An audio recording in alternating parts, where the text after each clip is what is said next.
أشرف الأنبياء والمرسلين المبعوث رحمة للعالمين الذي بلغ الرسالة وأدى الأمانة ونصح الأمة وكشف الله به الغمة أما بعد فأعوذ بالله من الشيطان الرجيم بسم الله الرحمن الرحيم وتزودوا فإن خير الزاد التقوى واتقون يا أولي الألباب صدق الله العظيم إن الله وملائكته يصلون على النبي يا أيها الذين آمنوا صلوا عليه وسلموا تسليما اللهم صل على محمد وعلى آل محمد كما صليت على إبراهيم وعلى آل إبراهيم إنك حميد مجيد اللهم بارك على محمد وعلى آل محمد كما باركت على إبراهيم وعلى آل إبراهيم إنك حميد مجيد اللهم صل وسلم وبارك عليه মোহতারাম মুসল্লিন کرام যথারীতি আল্লাহ পাকের শুকর আদায় করছি যে আল্লাহ আমাদেরকে পবিত্র জুমাবারে তার ঘরে হাজির হওয়ার তৌফিক দান করেছেন আলহামদুলিল্লাহ। আমরা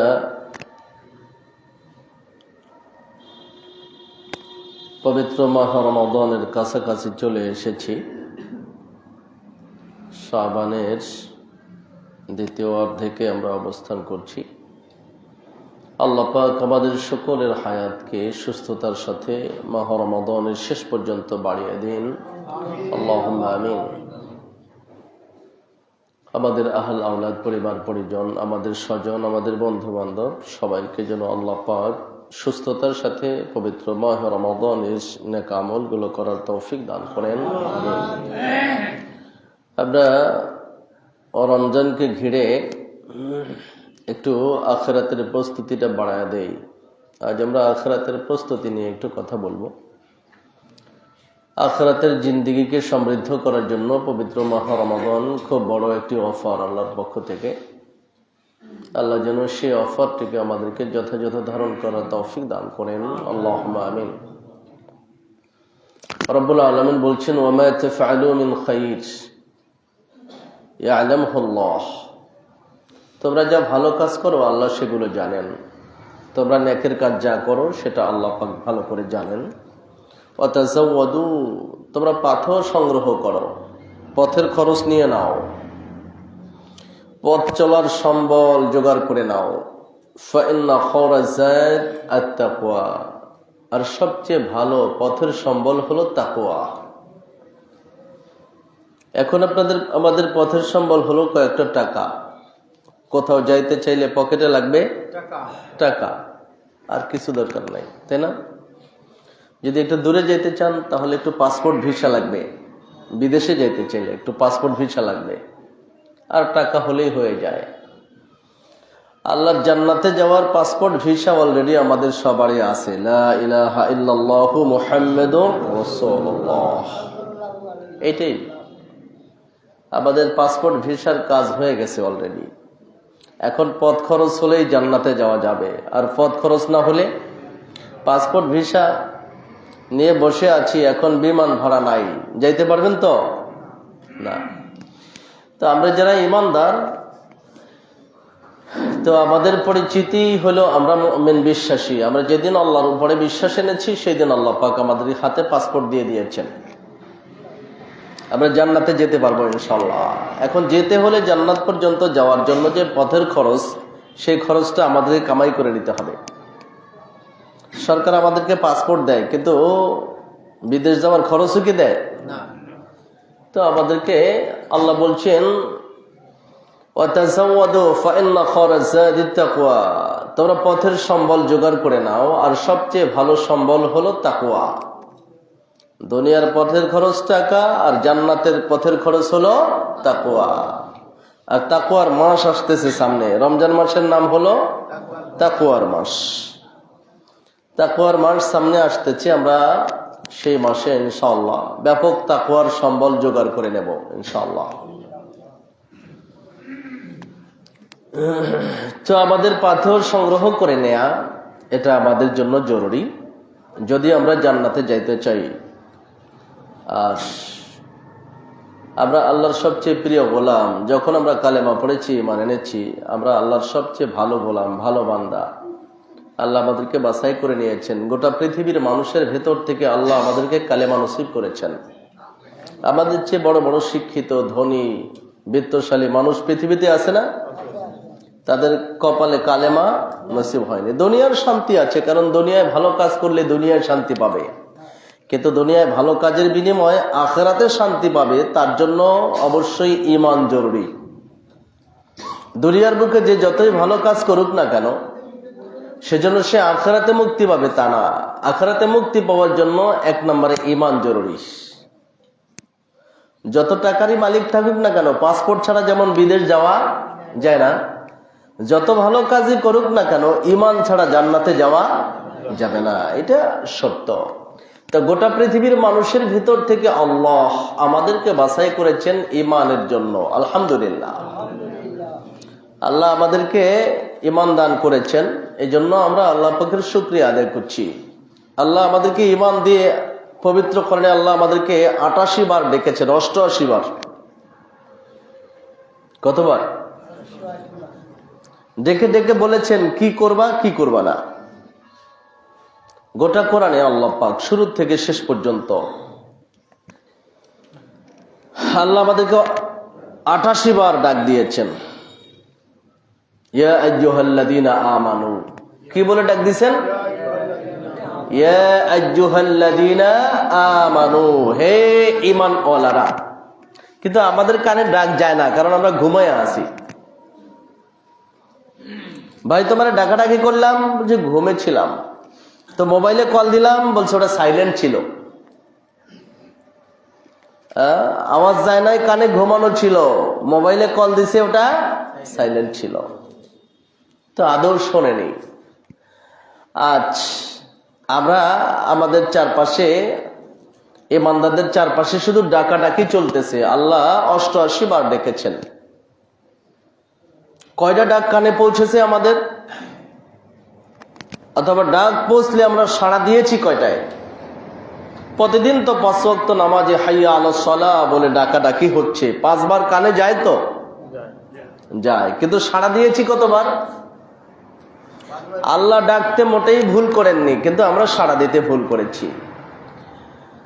যখনই আমরা ঈমান এনেছি, তখন আল্লাহ আমাদেরকে ডাকা শুরু করেছেন, তোমরা আমার, আমি তোমাদের, আমি তোমাদের জন্য জান্নাত প্রস্তুত করে রেখেছি, আমার বান্দাদের কাতারে শামিল হয়ে যাও, জান্নাতে ঢুকবা। আল্লাহ 88 বার ডেকেছেন। আজ আমি আপনাদেরকে তার 4 বার শোনাবো। কয়বার? একেবারে শেষ 4 বার, মানে 84 বার শোনাবো না, শেষ 4 বারের ডাক। এই 4 বারের ডাক শোনাবো আপনাদেরকে। এটা নিয়ে আজকের প্রস্তুতি নেবেন ইনশাআল্লাহ। পারা যাবে না? ডাকছেন কতবার? মনে রাখবেন, ডাকছেন 88 বার। আজকে শুনবো 4 বার, শেষ 4টা ডাক, যে ডাক দিয়ে আল্লাহ খতম করেছেন ঈমানদারদের ডাক, কোরআনে শেষ করেছেন যে 4 বার, সেই 4টা। সেই 4টার প্রথমটা, 4টার প্রথমটা অর্থাৎ 85 নম্বর ডাক হলো সূরাতুল মুনাফিকুন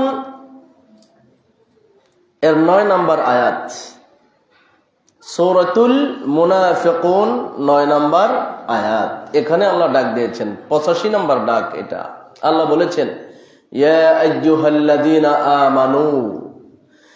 এই 88 বার প্রতিবারই ডাক দিয়েছেন কি বলে? ইয়া আইয়ুহাল্লাযীনা আমানু, হে যারা বিশ্বাস স্থাপন করেছো, ও ঈমানদারেরা। প্রতিবারই ডাক দিয়েছেন হে ঈমানদারেরা। 85 নম্বরের ডাক, লা তুলহিকুম আমওয়ালুকুম ওয়ালা আওলাদুকুম আন যিকরিল্লাহ। তোমাদের সম্পদ আর তোমাদের সন্তান সন্ততি যেন আল্লাহ ভুলাইয়া না দেয়। 85 নম্বরের ডাক। যারা আল্লাহকে ভুলে আছে, বেশিরভাগ ভুলে আছে 2 কারণে। এক হলো সন্তান সন্ততি, আর একটা সম্পদ। কয় কারণ? 2টা কারণে। আল্লাহ বলছেন ওরা তো সবাই ভুলে যেতে পারে সন্তানের কারণে আর সম্পদের কারণে, কিন্তু তোমরা তো আমাকে বিশ্বাস করো। তোমরা যারা আমাকে বিশ্বাস করো, লা তুলহিকুম, তোমাদেরকে যেন গাফেল করতে না পারে, উদাসীন করতে না পারে, তোমাদেরকে যেন ভুলিয়ে দিতে না পারে।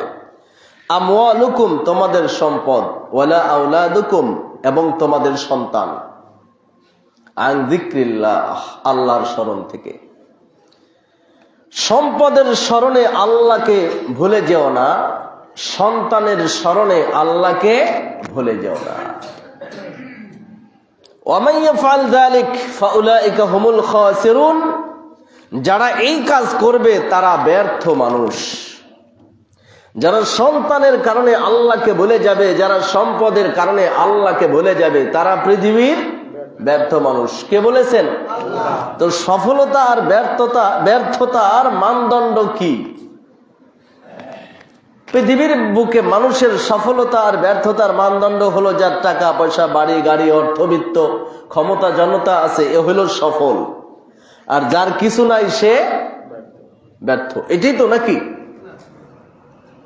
এটাই। আর আল্লাহ বলছেন যাদের সন্তান আর সম্পদ আল্লাহকে ভুলিয়ে দিয়েছে তারা হলো ব্যর্থ। আর যারা আল্লাহর কারণে সম্পদ আর সন্তান থেকে বঞ্চিত হয়েছে তারা ব্যর্থ না। এটা আল্লাহর শেষ 4 ডাকের প্রথম ডাক। হে ঈমানদারেরা, তোমাদের সন্তান সন্ততি আর তোমাদের সম্পদ যেন তোমাদেরকে আল্লাহ থেকে গাফেল করে না দেয়, আল্লাহকে যেন তোমরা ভুলে না যাও এগুলোর কারণে। মানুষ সন্তান সন্ততির জন্য তো বিদেশে যায়। যারা বিদেশে শ্রমিকরা যায়, কাজ করতে যায়, কি জন্য যায়? নিজের পেটের দায়, ফ্যামিলির জন্য যায়, কিছু টাকা কামাই করতে যায়, ঠিক না? এবং সেখান থেকে লাশ হয়ে ফিরে আসে, এরকম বহু মানুষ আছে না?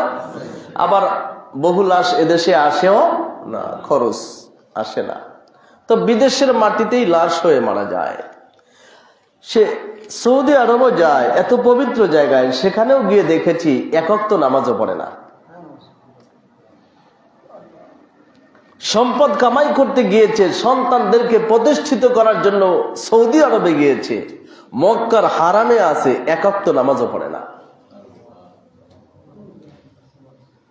ওখানেও বসে যে আল্লাহকে স্মরণ করতে পারে না, তার চাইতে ব্যর্থ মানুষ পৃথিবীতে আর কে আছে? ওখানে গেলে আপনি নিজেকে সামাল দিতে পারবেন না। একেবারে সবচেয়ে নিষ্ঠুর মানুষটাও ওখানে গেলে চোখের পানি ঝরবে। সেখানেও একটা মানুষ টাকা কামাইয়ের জন্যে লোকদের মুখের দিকে তাকায় আছে। দেখেছি শ্রমিকরা রাস্তা পরিষ্কার করে দাঁড়ায় আছে, একটা ব্যাগ নিয়ে, একটা বেলচা নিয়ে দাঁড়িয়ে আছে, মানুষের মুখের দিকে তাকায়। কেউ যদি একটা রিয়াল দেয়, কিন্তু এত মানুষ, লক্ষ লক্ষ মানুষ জামাতে গিয়েছে, ওনার কপালে জামাত জোটে নাই, নামাজ পড়ে নাই। এই মানুষগুলো গোটা পৃথিবীর সবচেয়ে পবিত্র জায়গায় গিয়েও আল্লাহকে স্মরণ করতে পারেনি, শুধু কয়েকটা টাকার জন্য। মক্কার হারামের আজান ও তার ঘুম ভাঙাইতে পারে নাই। ওখানেও সাইলেন্ট করা, তার রিংটোন ওখানেও সাইলেন্ট করা। দুই নম্বর ডাক, ইয়া আইয়ুহাল্লাযীনা আমানু ইন্না মিন আজওয়াজিকুম ওয়া আওলাদিকুম আদুওয়াল লাকুম ফাহযারুহুম। ও ঈমানদাররা, তোমাদের কিছু কিছু সন্তান আর তোমাদের কিছু কিছু স্ত্রী তোমাদের দুশমন। শুনেন, আগে তো বলছে সন্তানের কারণে যেন আল্লাহকে ভুলে না যাও।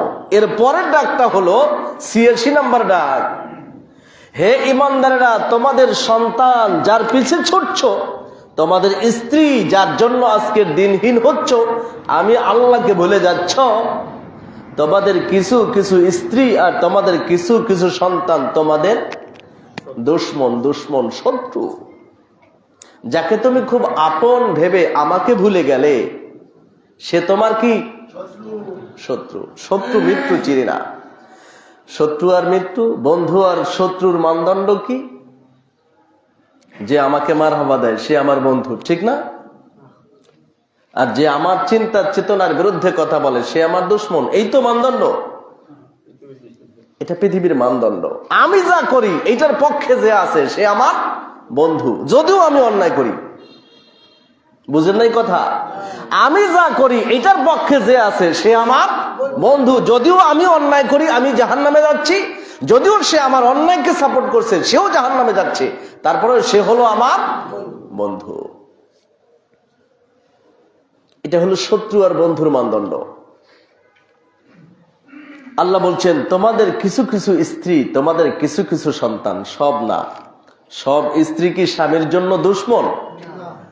হাজারো লাখো স্ত্রী আছে যার কারণে স্বামী পৃথিবীতে আল্লাহওয়ালা হয়ে যায়। হাজারো লাখো সন্তান আছে যে সন্তানের কারণে বাবার পুরো জিন্দেগি পাল্টে যায়। আছে নাকি নাই? সুতরাং সেই সন্তান কি শত্রু না বন্ধু? বন্ধু। আল্লাহ ডাক দিয়েছেন ৮৬ নম্বর ডাক, হে ঈমানদারেরা, ইন্না মিন আজওয়াজিকুম ওয়া আওলাদিকুম আদুওয়াল লাকুম ফাহযারুহুম। নিশ্চয়ই তোমাদের কিছু কিছু স্ত্রী, কিছু কিছু সন্তান তোমাদের দুশমন, তাদের ব্যাপারে সাবধান। দুশমন ভেতরে থাকলে বেশি ক্ষতি করতে পারে না বাইরে থাকলে? ভেতরে থাকলে। এই জন্য আমাদের সবচেয়ে বেশি আপন হলো আমাদের স্ত্রী আর সন্তান। কারণ বিবাহ করার পরে প্রত্যেক পুরুষের কাছে মা বাবার পিছনে যত খরচ করে তার চেয়ে বেশি খরচ করে স্ত্রী আর বাচ্চাদের পিছনে, করে না? আল্লাহ বলছেন সাবধান, তাদের ব্যাপারে সাবধান, যারা তোমার সন্তান, যারা তোমার স্ত্রী, তাদের ভেতরে অনেক দুশমন আছে। দেখো, যদি সে তোমাকে জাহান্নামের পথে ডাকে তাহলে সে তোমার দুশমন। সাবধান থাকো তাদের ব্যাপারে। ৮৭ নম্বরের ডাক, ইয়া আইয়ুহাল্লাযীনা আমানু কু আনফুসাকুম ওয়া আহলিকুম নারা। হে ঈমানদারেরা, নিজেও বাঁচো, তোমার পরিবারকেও বাঁচাও জাহান্নাম থেকে। কথাগুলো শুনতেছেন আপনারা না ঘুমাইতেছেন? হ্যাঁ, ঘুমান না, শুনেন না, সিরিয়ালটা শুনেন। ১ নম্বরে বলছে আল্লাহ, ৮৫ নম্বরে, তোমাদের সন্তান আর তোমাদের সম্পদ যেন আমাকে ভুলে না দেয়। ২ নম্বরে বলেছে তোমাদের সন্তান, কিছু কিছু সন্তান আর তোমাদের স্ত্রী কিন্তু তোমাদের দুশমন।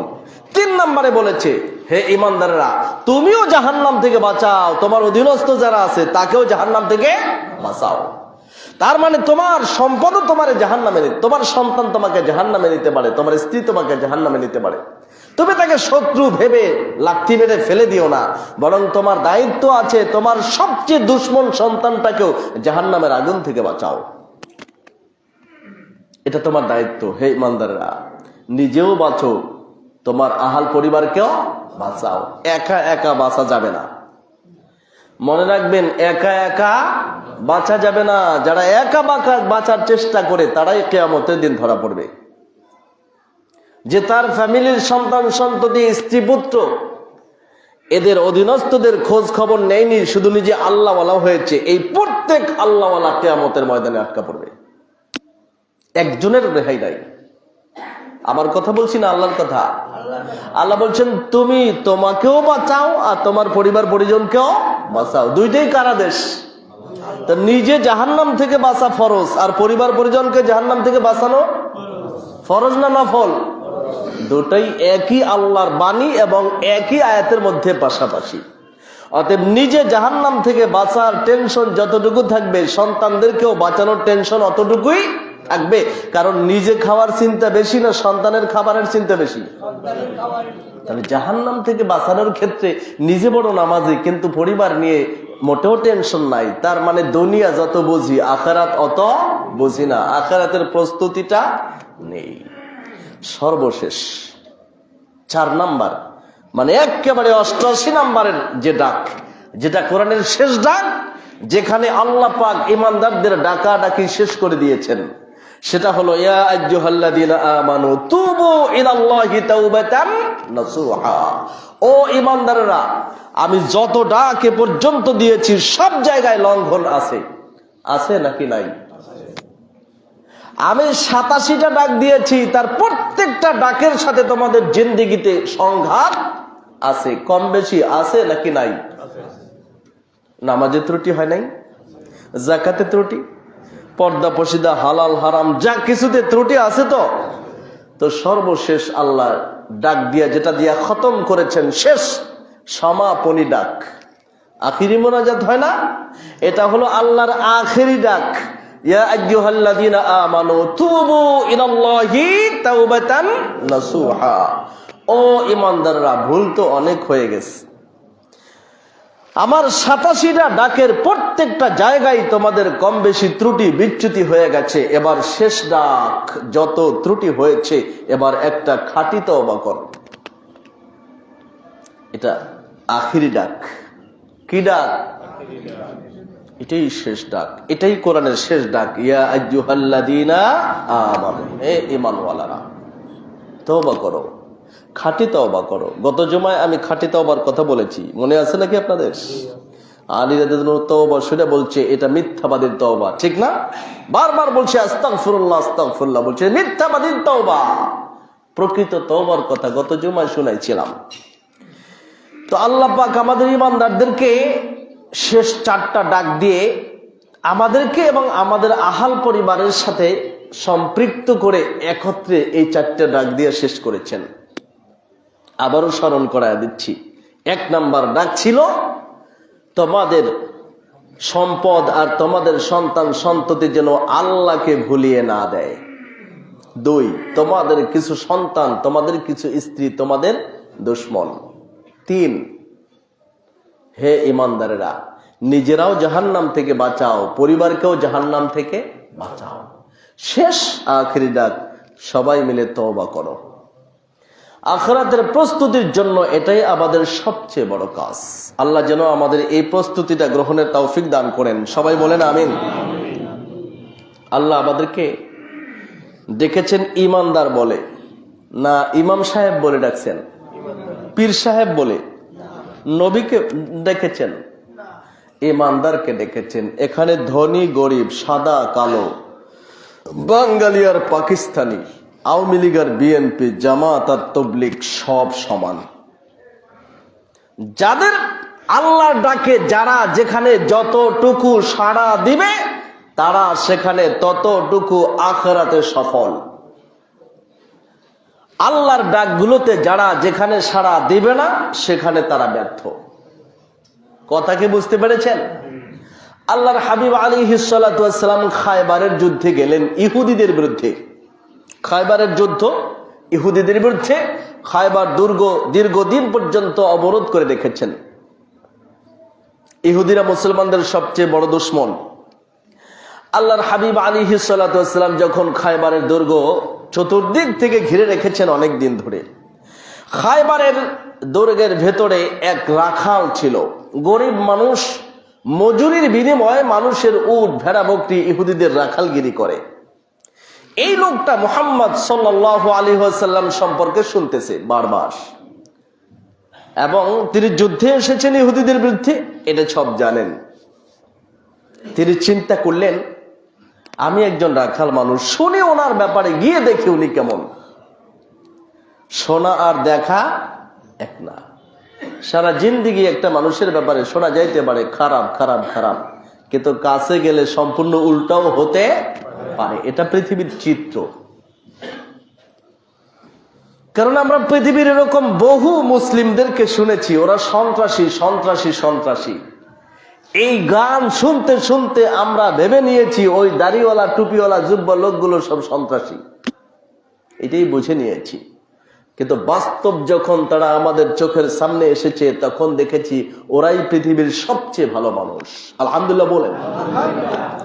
আমরা যাদেরকে পৃথিবীর মানবতার ফেরিওয়ালা দেখেছি, আমেরিকাই তো আমাদেরকে মানবাধিকার, নারীর অধিকার, শিশু অধিকারের গান শোনায় না? আপনারা শুনেন তো? হঠাৎ করে এই কয়েকদিন গোটা দুনিয়া তোলপাস জেফ্রি অ্যাপস্টাইন নথি নিয়ে। অ্যাপস্টাইন নথি আমেরিকার বিচারালয় বিশাল এক নথি প্রকাশ করেছে। আমেরিকান একজন ধনকুবের, খুব বড় একজন ধনী বিত্তশালী প্রভাবশালী ব্যক্তি, এর নাম হলো জেফ্রি অ্যাপস্টাইন। ভালো করে শুনেন, লক্ষ লক্ষ কপি নথি প্রকাশ করেছে। প্রকাশ করার আগে আমেরিকার প্রেসিডেন্টের কাছে অনুমোদন চেয়েছে। উনি নাকি প্রথম অনুমোদন দিতে চাননি, কারণ ওটা একটা কলঙ্কের নথি। ও নথির মধ্যে ডোনাল্ড ট্রাম্প নিজেও আছে, ওনার নামও আছে। অভিযুক্ত কত অপরাধী তা জানি না, ওনার নামটাও আছে। যাদেরকে আমরা ভালো বলি, পৃথিবীর যারা ভালো, কারণ এই পৃথিবীর ভালো তো সে যার হাতে ক্ষমতার দণ্ডটা থাকে। কথা বুঝেন নাই? উনি যা করে সবই ওইটাই স্লোগান। এই লোক, এই জেফ্রি অ্যাপস্টাইন আমেরিকান এক বড় বিলিয়নিয়ার, ধনকুবের, শত শত কোটি ডলারের মালিক সে। এই লোক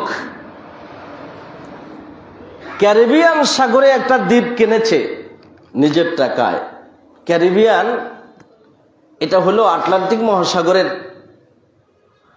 একটা উপসাগরীয় অঞ্চল। এখানে একটা দ্বীপ কিনেছে এই লোকটা 1898 খ্রিস্টাব্দ, 1998-তে। অনেক টাকার মালিক একটা দ্বীপ কিনেছে। এই দ্বীপটাকে উনি এক ধরনের পর্যটনের জায়গা বানাইছেন। ওখানে পৃথিবীর বড় বড় রাজা বাদশারা যায়, ধনী বড় বড় স্বনামধন্য পৃথিবীর লোকরা ওখানে যায়, ওখানে গিয়ে সময় কাটায়। সবাই জানে ওটা পৃথিবীর খুব সুন্দর একটা জায়গা, ওখানে সবকিছু আছে। ওখানে ফ্লাইট যায়, স্পেশাল এগুলো যায়। তো এইখানে উনি এইটাকে কিনে 2001 সাল থেকে 2019 সাল পর্যন্ত প্রায় 2 দশক ধরে ওইখানে অনেক বিনোদন, অনেক কিছু করেছে। কিন্তু ওইখানে যা চলেছে তা পৃথিবী জানতে পারেনি। একটু একটু করে হালকা হালকা কিছু জেনেছিল। এই জেফ্রি অ্যাপস্টাইন যে এটাকে করেছে, এর বিরুদ্ধে মামলা হয়েছে। তার বিরুদ্ধে 40 জন নারী তাদের ধর্ষণের অভিযোগ সহ আরো বহু অভিযোগ দিয়েছে। উনি গ্রেপ্তার হয়েছে, মামলা হয়েছে। 2019-এ আমেরিকার একটা জেলখানায় ওনার মৃত্যু হয়েছে। বলছে তখন যে উনি আত্মহত্যা করেছে, কিন্তু বর্তমান সময় গবেষকরা বলেছে আসলে আত্মহত্যা করেছে নাকি বড় বড় এইসব মানবতার ফেরিওয়ালারা ধরা খেয়ে যাবে এই জন্য হত্যা করেছে। কি হয়েছে আল্লাহই ভালো জানেন। কিন্তু উনি মারা গেছে। মারা যাওয়ার পরে ওনার বিশাল কালো নথি এগুলো প্রকাশ করবে নাকি করবে না, এরকম নিয়ে বহু সময় চলে গেছে। শেষ পর্যন্ত প্রকাশ করেছে। প্রকাশে ওনার এই যে ছোট্ট দ্বীপ, এই দ্বীপটার নাম হলো লিটল এস্টি জেমস। এই দ্বীপটার নাম কিন্তু মানুষরা অ্যাপস্টাইন আইল্যান্ড বলে চেনে, অ্যাপস্টাইন দ্বীপ বলে চেনে, এটা পরিচিত। এইখানে ওনার কাজ ছিল আসলে শিশু যৌন পাচার। মূল কাজ হলো পৃথিবীর এই সব বড় বড় যাদের নামগুলো আছে, তাতে বিল ক্লিন্টনের নাম আছে, ডোনাল্ড ট্রাম্পের নাম আছে, বারাক ওবামার নাম আছে, এমনকি পৃথিবীর এই সাম্প্রতিক কালের সবচেয়ে বড় বিজ্ঞানী স্টিফেন হকিংসের নাম পর্যন্ত আছে। তবে ভালো খবর হলো সবচেয়ে এই অ্যাপস্টাইন এর কাছে তার আয়ত্তে কাবা শরীফের গেলাফের 2টা টুকরা পাওয়া গেছে। নাউজুবিল্লাহ বলেন। হলো শিশু যৌন পাচারকারী এক ব্যবসায়ী কেন গেল? সবার নজর তাহলে কাবার গেলাফের টুকরা যাওয়ার মানে কি? তাহলে সৌদি আরবের রাজ পরিবারের কেউ কি এর সাথে সম্পৃক্ত ছিল? ইন্না লিল্লাহি ওয়া ইন্না ইলাইহি রাজিউন। কাবার গেলাফের টুকরা গেল সেখানে, অনেক কিছু। তবে পৃথিবীতে যাদেরকে সবচেয়ে বড় বড় সন্ত্রাসী আখ্যা দিয়ে এই মানবতার ফেরিওয়ালারা ঘোষণা করে বেড়াইতো, তাদের কারো নাম ওই নথির মধ্যে নাই। আলহামদুলিল্লাহ বলেন। এই অ্যাপস্টিন এক সময় পাকিস্তানের সাবেক প্রধানমন্ত্রী ইমরান খানকে সবচেয়ে পৃথিবীর জন্য দুর্ধর্ষ সন্ত্রাসী আখ্যা দিয়েছে। তুরস্কের প্রেসিডেন্টকে ঝুঁকিপূর্ণ বলেছে, অর্থাৎ যাদেরকে এই ফেরিওয়ালারা পৃথিবীর জন্য ঝুঁকিপূর্ণ সন্ত্রাসী বলেছে, তাদের কারো নাম এই অপরাধীদের তালিকায় নাই। আমি যেটা বলতেছিলাম, স্লোগান উঠলেই তো হলো উনি খারাপ, কিন্তু বাস্তবতা যখন প্রকাশ হয়ে যায় তখন ওই ক্ষমতার দণ্ড যাদের হাতে, তাদের চরিত্র যখন প্রকাশ হয় তখন মানুষ তো অবাক।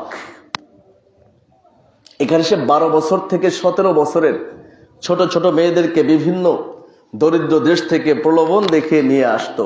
আর এই সব বড় বড় যাদের নাম এসেছে, কে কতটা দোষী তা জানি না, তবে নথি প্রমাণ করে যে এই বড় বড়রা তার সাথে বিভিন্ন পার্টিতে এই ছোট্ট ছোট্ট মেয়েদের উপরে যৌনাচার চালিয়ে এমনকি সর্বশেষ তাদেরকে হত্যা করত, গুম হয়ে যেত, কোথায় তাদের হদিস খুঁজেও পাওয়া যেত না। এমনকি ভয়াবহ তথ্যে কেউ কেউ বলে, কোন কোন নথি বলছে কোন মেয়েকে হত্যা করে তার গোশতকে কিমা করেও খেয়েছে এই সব অপরাধী তালিকার লোকরা। এটা হলো পৃথিবীর বাইরের মোড়কের আড়ালে, এটা যে সুন্দর দুনিয়া আমরা দেখি, যেটাকে আমরা সুন্দর পৃথিবী বলি, তার আড়ালে এটাই চলে। এবং এই জেফ্রি অ্যাপস্টাইনের সাথে ওই দ্বীপে যেত পৃথিবীর সবচেয়ে বড় বড় প্রতাপশালী ক্ষমতাশীল, এমনকি এই বিল গেটসের মতো লোকেরও হট সম্পর্ক তার সাথে। এখন বিল গেটস তো ক্ষমা চায় সারা দুনিয়ার কাছে যে অ্যাপস্টাইনের সাথে আমার যে সম্পর্কটা ছিল এটার জন্য আমি দুঃখিত, কিন্তু সম্পর্ক থাকার আড়ালে তিনি কি করেছেন তা কি দুনিয়া জানে? সারা দুনিয়ার আমরা সবাই মিলে বিল গেটসকে টাকা দেই, কথা বুঝেন নাই? সারা দুনিয়ার সব মিডিয়ার মালিক তো তারা। আমরা একটা মোবাইল চাপ দিয়েই টাকা দেই কাদেরকে? কাদেরকে দেই? এটা যারা আবিষ্কার করেছে তাদেরকে দেই।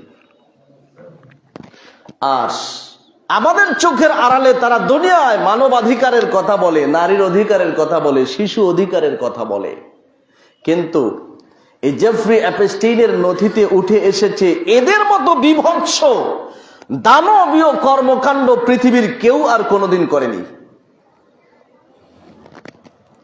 আমরা তাদেরকে না কোথায় দাওয়াত দেই? তাদের সাথে সম্পর্ক রাখতে পারাটাই তো সব ভালো। আল্লাহ মাফ করেন। বলতেছিলাম, খায়বারের ওই রাখাল তিনি শুনেন শুধু মুহাম্মদ মুহাম্মদ, সবাই বলেন সাল্লাল্লাহু আলাইহি ওয়াসাল্লাম, কিন্তু ইহুদিরা তাকে ভালো বলে না খারাপ? মুয়াজ্জিন সাহেব যাচ্ছে জুমার দিনে, সবাই কম বেশি মসজিদে দান করুন, সবাই হাতে বের করে রাখেন।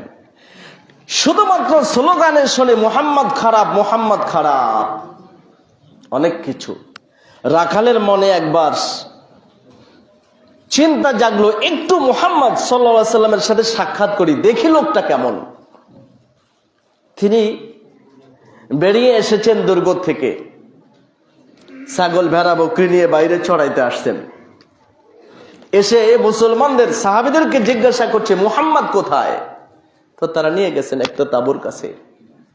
তাঁবুর কাছে নিয়ে গিয়ে সেখানে দেখাচ্ছে যে এই তাঁবুর ভিতরে তিনি আছেন। রাখাল দেখে বলছে, কিরে, এত প্রতাপশালী একজন বাদশা এই তাঁবুর ভিতরে থাকবে, কেমন করে সম্ভব? এরকম পুরাতন একটা তাঁবু, ভেতরে ঢুকে দেখেন, হয় রে, একটু পাটির উপরে বসে আছেন মুহাম্মদুর রাসূলুল্লাহ, যার ব্যাপারে শুধুমাত্র ইতিপূর্বে শুনছে কিন্তু দেখে নাই। এখন দেখা আর শোনা দুইটা কি এক? না না না।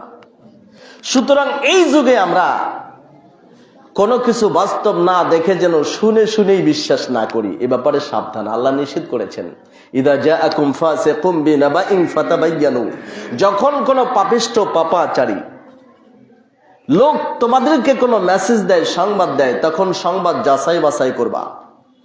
যাচাই বাছাই না করে ওটা গ্রহণ করবে না। গোটা পশ্চিমা দুনিয়া আমাদেরকে সংবাদ গিলিয়েছে। তোরে দেখে তো অবাক, এসে বলছে, ইয়া মুহাম্মদ সাল্লাল্লাহু আলাইহি ওয়াসাল্লাম, আপনি কিসের দাওয়াত দেন আমাকে একটু বলতে পারেন? আল্লাহর হাবিব আলাইহিস সালাতু ওয়াসসালাম তাকে সংক্ষেপে তাওহীদের কথা, আল্লাহর একাত্মবাদের কথা তুলে ধরলেন। খুব সংক্ষেপে নবীজি যখন এই কথা তুলে ধরলেন, লোকটা তো অবাক।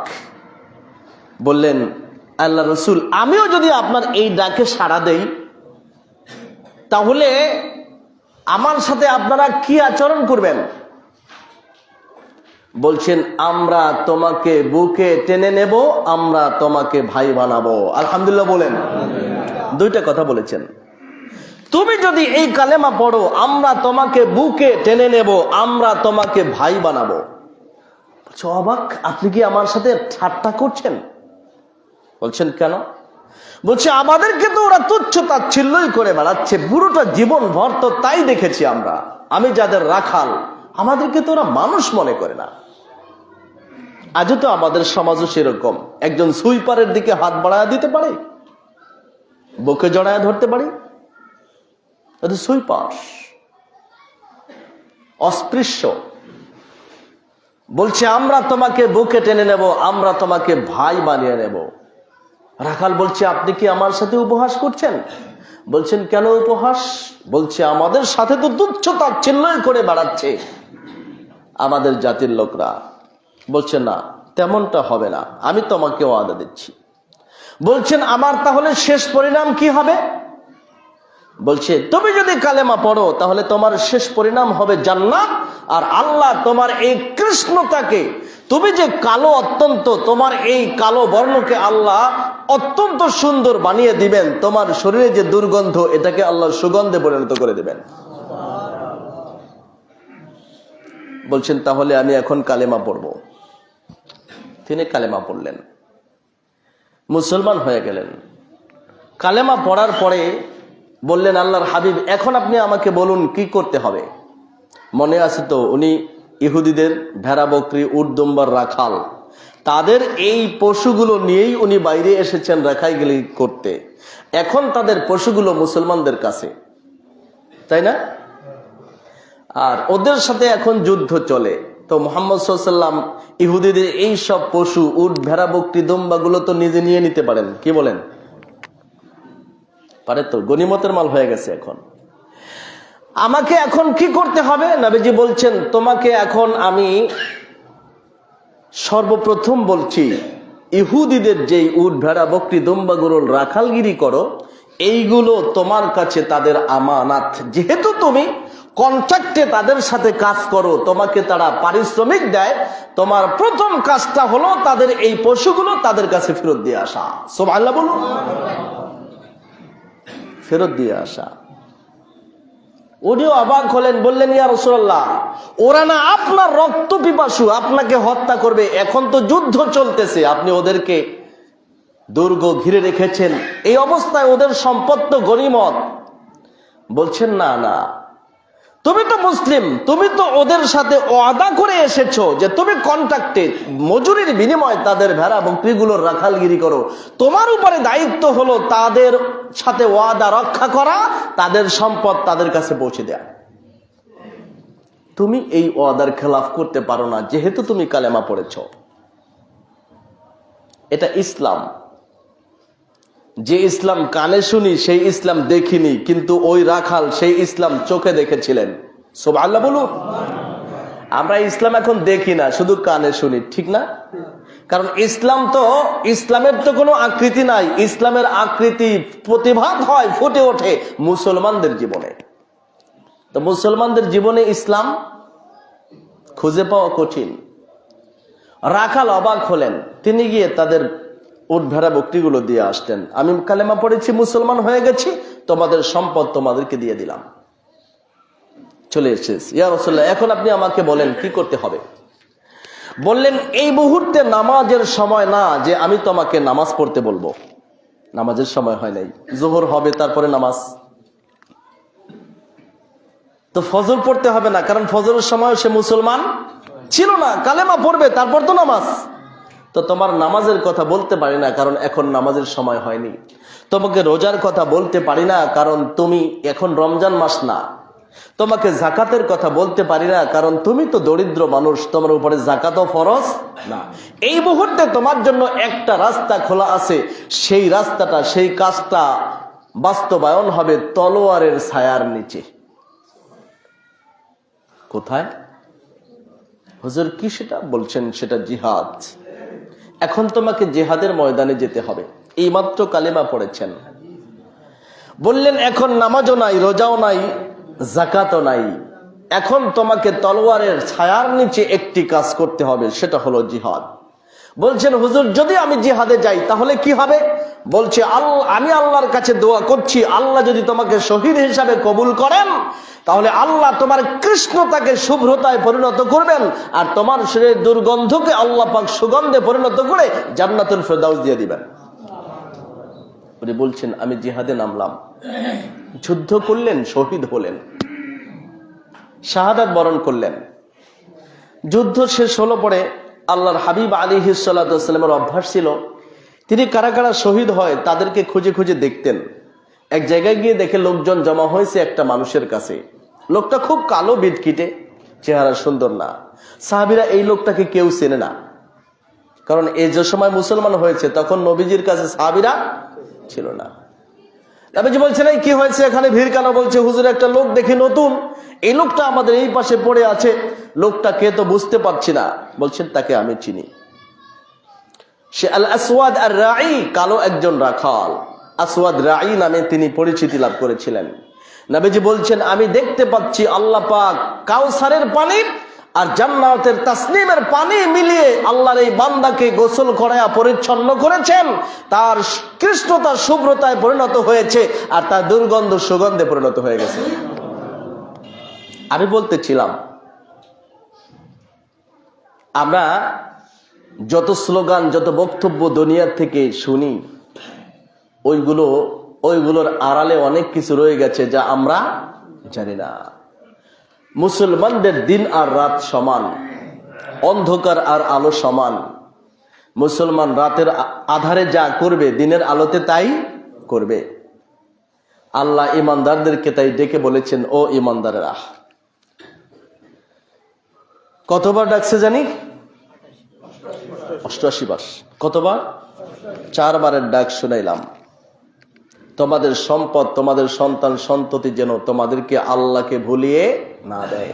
তোমাদের কিছু সন্তান, তোমাদের কিছু স্ত্রী তোমাদের দুশ্মন, তোমরাও বাঁচো, তোমাদের পরিবারের সদস্যদেরকেও বাঁচাও। তোমরা সবাই মিলে খাঁটি তওবা করো। সামনে আমাদের রমাদান, আল্লাহ বলেছেন ওয়াতাজাওয়াদু, পাথেও সংগ্রহ করো, সামান জোগাড় করো। জান্নাত আমাদের ঠিকানা, যেতে হলে পকেট খরচ লাগবে, তো আল্লাহ যেন সেই পকেট খরচ, সেই পাথেওটা সংগ্রহ করার তৌফিক দান করেন। ভালো ভালো কাজগুলো শুরু করে দেই, আল্লাহর কাছে বেশি বেশি দোয়া করি আল্লাহ যেন মাহ রমাদানের শেষ পর্যন্ত আমাদের সবাইকে সুস্থ হায়াত দান করেন। আমিন ওয়া আখিরু দাওয়ানা আলহামদুলিল্লাহি রাব্বিল আলামিন।